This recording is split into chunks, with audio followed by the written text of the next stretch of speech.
welcome to Ride Along with Dan again.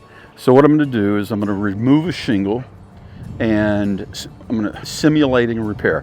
If we had a damaged shingle, we would have to remove that shingle and install a new shingle. In this situation, I'm just going to remove the shingle and I'm going to reinstall the same shingle. I don't think this roof is repairable.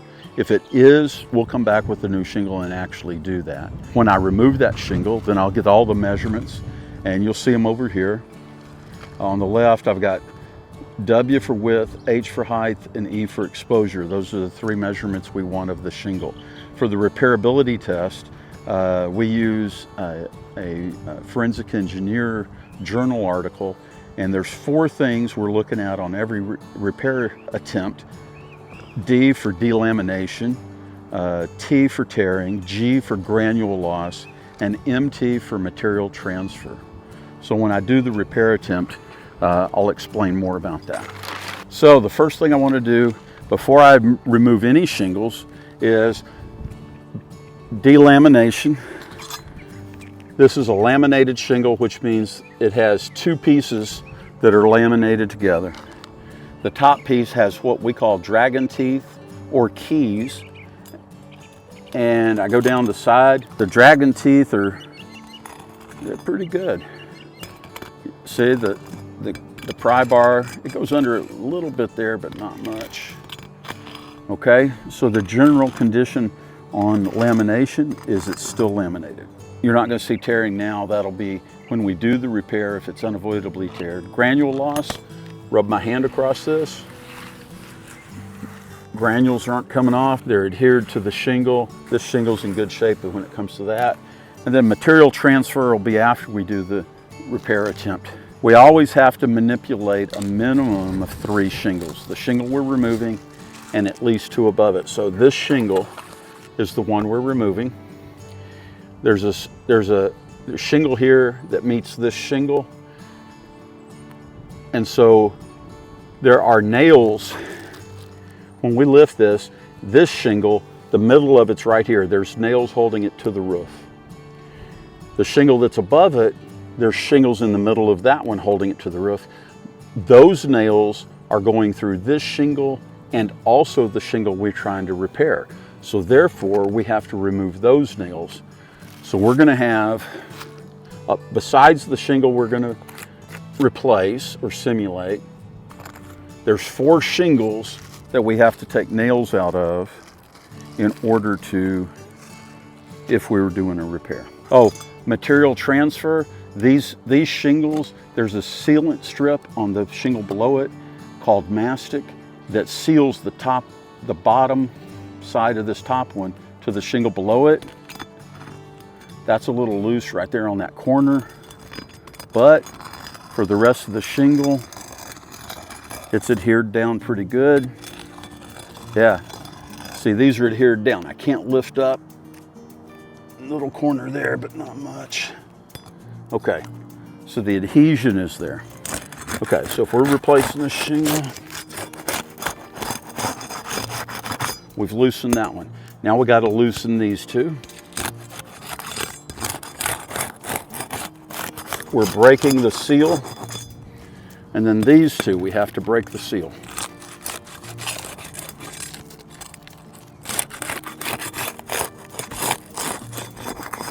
Okay, so we've broken the seal. Now we need to remove the nails. If it's installed correctly, there should be 4 nails in each shingle. 1, 2, 3, 4. There might be more. So there should be 1 here. So we got the shingle we're going to simulate replacing. Remove this nail.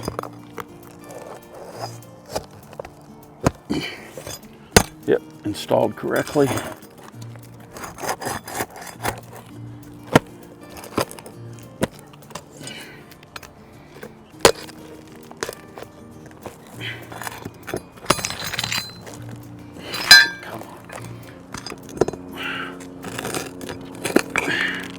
This is a Tamco shingle.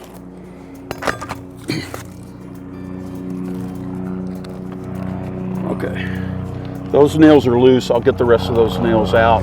So we've got all the nails out of the middle of this shingle, but look at this. See, it won't come out. because there's nails here going through this shingle and the top of this one, so we have to remove those nails. See where the nails are at. There's one right there.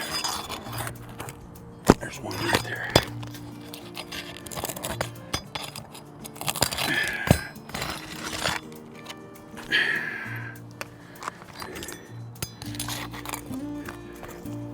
Okay.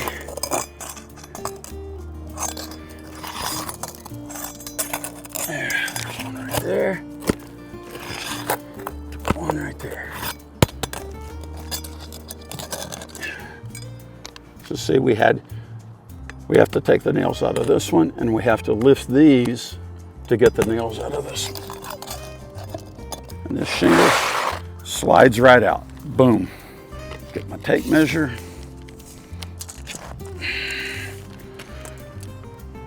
I can already tell you that this shingle is discontinued.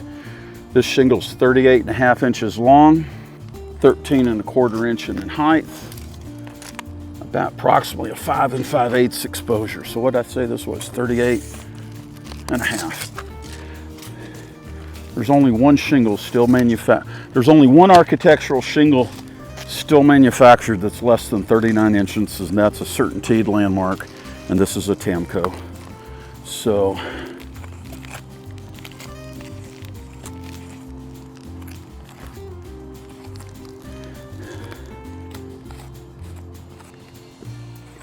the exposure was 5 5/8.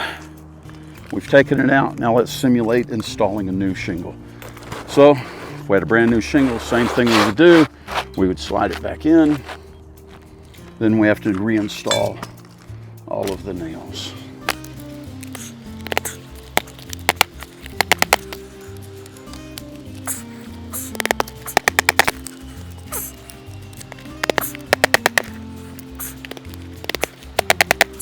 We had 2 shingles above here to adjust for.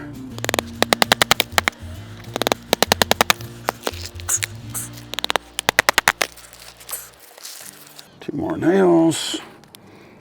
These shingles are very stiff because they're so old.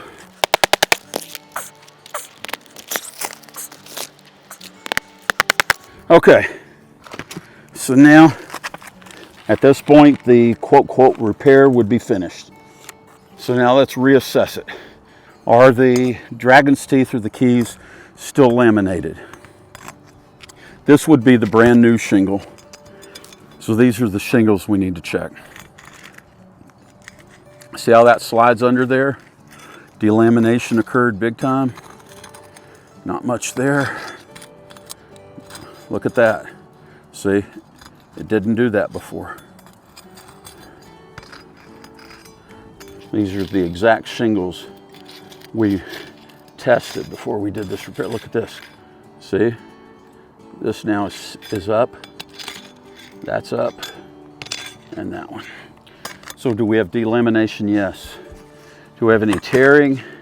We have one spot here where the shingle was damaged, and we have one spot here where it was damaged. So there was some tearing of the shingle. Not a lot, but it was there. Granule loss. Yep, there's granules coming off now. Not as bad as I thought there might be, but yeah, there's granules coming off now.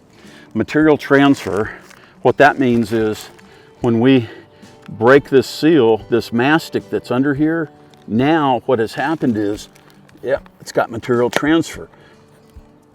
Material from this top shingles now on top of this mastic, and it's not going to seal back down. The only way to get it to seal back down would be put some kind of a sealant there, and if we do that, that would create a maintenance issue instead of a, so that would become a patch instead of a permanent repair.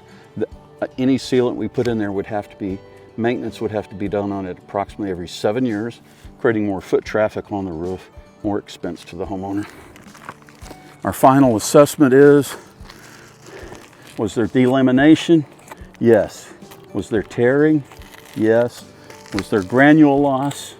Yes. Was there material transfer? Yes.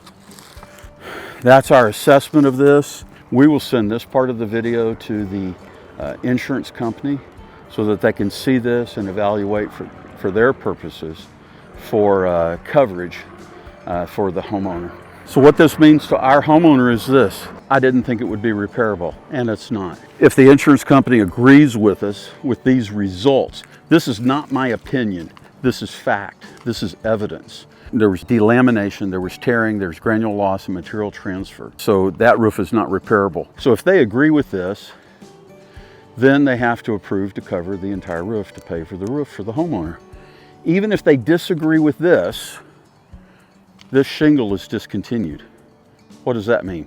We can't get this shingle to do a repair. There's no shingle that's compatible with this roof system. And building code says that materials that are used on a roof have to be compatible. 90+% chance, you can never say 100% chance on anything until it's done. But I have never seen a roof like this with discontinued shingles that was unrepairable, that we weren't able to help the homeowner get it approved. So we've taken a homeowner where insurance approved just to repairing a few shingles. We're going to help them get a new roof, and they're not going to have to pay for it all out of their own pocket. These are the things we try to do. We can't make insurance companies pay for anything more than they're supposed to. The homeowner doesn't know the building code. They don't know they have discontinued shingles. They don't know that a roof is unrepairable. So we do all this work to help you, the homeowner. Anyway, so it's been a good video. Hope you got something out of this. Thanks for hanging in there.